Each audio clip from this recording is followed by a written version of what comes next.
नमस्कार बंधुरा तथ्यबंधु यूट्यूब चैनले तुम्हारे सकलके स्वागतम। आजकेर এই ভিডিওতে নতুন একটা চাকরির বিজ্ঞপ্তি নিয়ে চলে এলাম। ইতিমধ্যে রাজ্যে সম্পূর্ণ স্থায়ী পদে গ্রুপ সি এবং গ্রুপ ডি কর্মী নিয়োগের বিজ্ঞপ্তি প্রকাশিত হয়েছে, যেখানে তোমরা পশ্চিমবঙ্গের যে কোনো জেলা থেকে অ্যাপ্লাই করতে পারবে এবং সম্পূর্ণ অনলাইন মোডে তোমরা কিন্তু অ্যাপ্লাই করতে পারবে।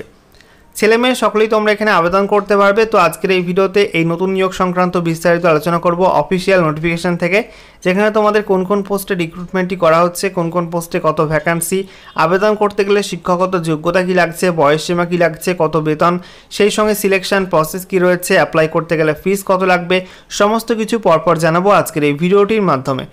ভিডিওটি ভালো লেগে থাকলে অবশ্যই ভিডিওটি লাইক এবং শেয়ার করে দিও, এবং সেই সঙ্গে নতুন দর্শক হয়ে থাকলে চাকরি সংক্রান্ত নিত্য নতুন গুরুত্বপূর্ণ আপডেট পাওয়ার জন্য চ্যানেলটিকে সাবস্ক্রাইব করে নিয়ে পাশে থাকা বেল আইকনে ক্লিক করে অল নোটিফিকেশন অপশানটিকে অন করে রাখবে।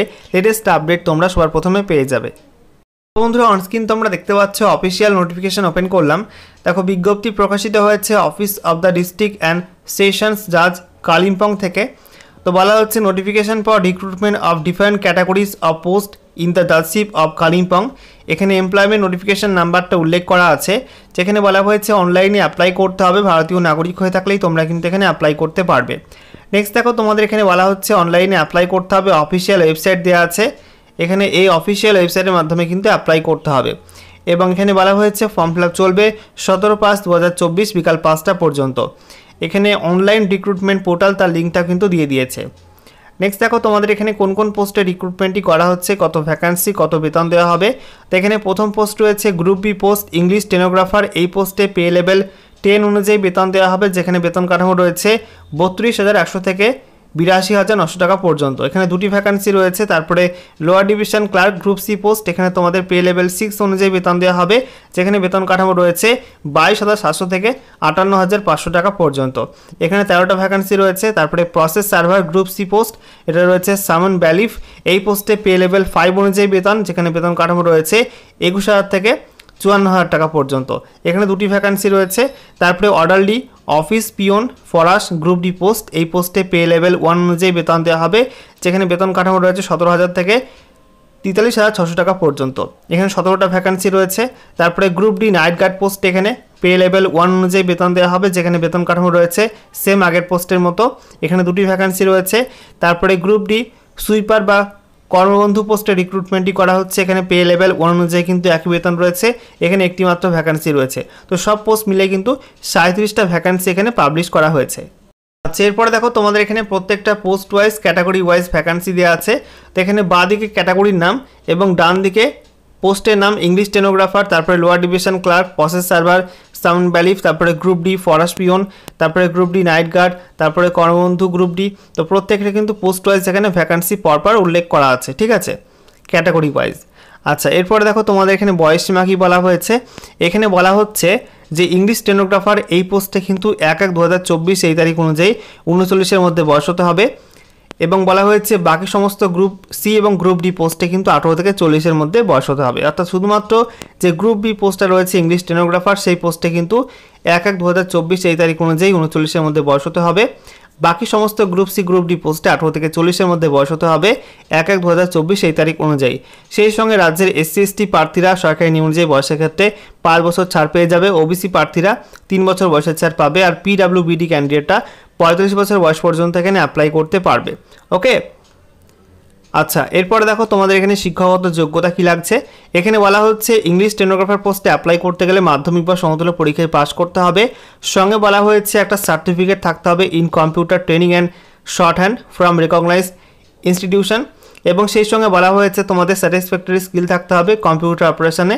এবং যেখানে তোমাদের বলা হয়েছে শর্ট হ্যান্ড এবং টাইপিং স্পিড চাওয়া হচ্ছে, যেখানে শর্ট হ্যান্ড স্পিড চাওয়া হয়েছে 80 ওয়ার্ড পার মিনিট এবং টাইপিং স্পিড চাওয়া হয়েছে 30 ওয়ার্ড পার মিনিট, ঠিক আছে। এটা কিন্তু স্পিড তোমাদের থাকতে হবে। এবং সেই সঙ্গে তোমাদের কম্পিউটার অ্যাপ্লিকেশান এবং কম্পিউটার অপারেশনে ভালো দক্ষ হতে হবে এবং ভালো জ্ঞান থাকতে হবে। ওকে, নেক্সট পোস্ট রয়েছে লোয়ার ডিভিশন ক্লার্ক। এই পোস্টে বলা হচ্ছে মাধ্যমিক বা সমতুল্য পরীক্ষায় তোমাদের পাস করতে হবে স্বীকৃত বোর্ড থেকে। সেই সঙ্গে বলা হচ্ছে তোমাদের একটা সার্টিফিকেট থাকতে হবে in computer training from recognised institution. তো তোমাদের কিন্তু কম্পিউটার একটা সার্টিফিকেট থাকতে হবে স্বীকৃত প্রতিষ্ঠান থেকে।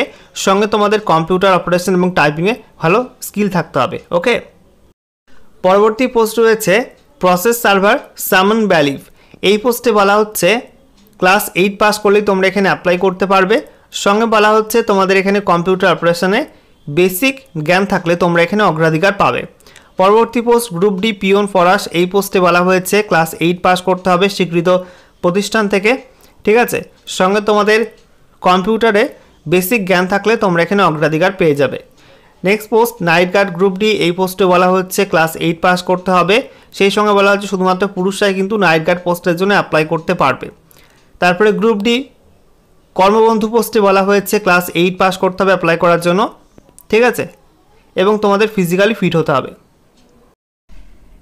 এরপরে দেখো সিলেকশন প্রসেস কি রয়েছে। তো বলা হচ্ছে প্রথম post English stenographer group B post, এই পোস্টে প্রথমেই পেপার 1 জেনারেল ইংলিশ, এই পেপারে পরীক্ষা হবে 100 নম্বরের। এখানে সিলেবাস দেওয়া আছে এবং পরীক্ষার সময় থাকবে 1.5 ঘন্টা। পেপার 1 পরীক্ষায় পাস করলে পেপার 2 এ রাখা হবে, যেখানে তোমাদের ডিকটেশন এবং ট্রান্সক্রিপশন টেস্ট নেওয়া হবে, যেখানে তোমাদের 200 নম্বরের পরীক্ষা নেওয়া হবে, ঠিক আছে। আচ্ছা, পেপার 2 পাস করলে পেপার 3-তে ডাকা হবে, যেখানে তোমাদের 100 নম্বরের কম্পিউটার টাইপিং টেস্ট নেওয়া হবে। তো পেপার 3-তে পাস করলে তোমাদেরকে ডাকা হবে পার্সোনালিটি টেস্ট বা ইন্টারভিউর জন্য। তো পেপার 1 পরীক্ষা, তারপরে পেপার 2, তারপরে পেপার 3 এবং তারপরে ইন্টারভিউর মাধ্যমে কিন্তু এখানে সিলেকশনটা করা হবে এবং প্রত্যেকটা এখানে পেপারে কিন্তু নাম্বার এবং সিলেবাস তোমাদের দিয়ে দিয়েছে, ওকে। নেক্সট পোস্ট রয়েছে লোয়ার ডিভিশন ক্লার্ক, এই পোস্টে বলা হচ্ছে প্রথমে স্টেজ 1 100 নম্বরের পরীক্ষা নেওয়া হবে, এখানে তার সিলেবাস দেওয়া আছে। তো স্টেজ 1 পরীক্ষায় পাস করলে স্টেজ 2 পরীক্ষায় ডাকা হবে। স্টেজ 2 পরীক্ষায় তোমাদের দুটি সেকশন রয়েছে, প্রথমত সেকশন এ ইংলিশ এবং সেকশন বি রয়েছে vernacular Bengali or Hindi or Nepali, ঠিক আছে। এখানে তোমাদের ডেসক্রিপটিভ টেস্ট নেওয়া হবে। তো স্টেজ 2 পরীক্ষায় পাস করলে ডাকা হবে পার্সোনালিটি টেস্ট এবং কম্পিউটার অপারেশন টেস্টের জন্য, এভাবে তোমাদের কিন্তু সিলেকশনটা হবে, ঠিক আছে। এখানে সম্পূর্ণ সিলেবাস তোমরা পেয়ে যাবে। আচ্ছা, এরপরে দেখো প্রসেস সার্ভার স্যামন ব্যালিফ, এই পোস্টে বলা হয়েছে তোমাদের কিন্তু লিখিত পরীক্ষা নেওয়া হবে 100 নম্বরের, এখানে তার সিলেবাস দিয়ে দিয়েছে এবং পরীক্ষার সময় থাকবে 1 ঘন্টা। লিখিত পরীক্ষায় পাস করলে তোমাদেরকে ডাকা হবে পার্সোনালিটি টেস্টের জন্য এবং তারপরে তোমাদের বেসিক কম্পিউটার টেস্ট নেওয়া হবে, এভাবে তোমাদের কিন্তু সিলেকশনটা করা হবে। এরপরে গ্রুপ ডি পোস্টে বলা হয়েছে তোমাদের 50 নম্বর লিখিত পরীক্ষা নেওয়া হবে। লিখিত পরীক্ষার পর তোমাদের এখানে বলা হচ্ছে পার্সোনালিটি টেস্ট এবং কম্পিউটার অপারেশন টেস্টের মাধ্যমে সিলেকশনটা হবে। তারপরে নাইট গার্ড পোস্টে 50 নম্বর লিখিত পরীক্ষা নেওয়া হবে। লিখিত পরীক্ষার পর বলা হয়েছে পার্সোনালিটি টেস্ট এবং কম্পিউটার অপারেশন টেস্টের মাধ্যমে সিলেকশনটা করা হবে। এরপরে তোমাদের গ্রুপ ডি কর্মবন্ধু পোস্টে বলা হয়েছে তোমাদের এখানে 30 নম্বরের ইন্টারভিউর মাধ্যমে কিন্তু সিলেকশনটা হবে, ঠিক আছে। এবার দেখো অ্যাপ্লিকেশন ফিস কত লাগবে। এখানে বলা হচ্ছে প্রথম পোস্ট ইংলিশ স্টেনোগ্রাফার, এই পোস্টে UR OBC A OBC B category ক্ষেত্রে 800 টাকা ফিস লাগবে, এসসি এসটি হয়ে থাকলে 600 টাকা, পিডাব্লিউডি ক্যান্ডিডেট হয়ে থাকলে 320 টাকা। এছাড়া লোয়ার ডিভিশন ক্লার্ক পোস্টে ইউআর ওবিসিদের ক্ষেত্রে 700 টাকা ফিস, এসসি এসটি হয়ে থাকলে 500 টাকা ফিস, পিডাব্লিউডি 280। এছাড়া প্রসেস সার্ভার স্যামন ব্যালিফ, এই পোস্টে ইউআর ওবিসিদের ক্ষেত্রে 700 টাকা ফিস, এসসি এসটি 500 টাকা ফিস, পিডাব্লিউডি 280 টাকা ফিস। সেই সঙ্গে গ্রুপ ডি পিও নাইট গার্ড কর্মবন্ধু ফরাস, এইসব পোস্টে কিন্তু UR OBC A OBC B এইসব ক্যাটাগরি ক্ষেত্রে 400 টাকা ফিস, এসসি এসটি 400 টাকা ফিস এবং সেই সঙ্গে পিডাব্লিউডি 160 টাকা ফিস এখানে চাওয়া হয়েছে। অ্যাপ্লিকেশান ফিস তোমরা কিন্তু অনলাইন মোডে পে করতে পারবে, ঠিক আছে। আচ্ছা, এরপরে দেখো তোমাদের এখানে আর কি বলা হচ্ছে। এরপরে দেখো তোমাদের এখানে অনলাইনে অ্যাপ্লাই করার পোর্টালটা দেওয়া আছে www.kalimpongcode-recruit2024.in, এই ওয়েবসাইটের মাধ্যমে তোমাদের এখানে অনলাইনে অ্যাপ্লাই করতে হবে। এছাড়া বলা হচ্ছে 1 candidate can apply for 1 post only, অর্থাৎ একজন প্রার্থী শুধুমাত্র একটি পোস্টের জন্য এখানে অ্যাপ্লাই করতে পারবে, ঠিক আছে।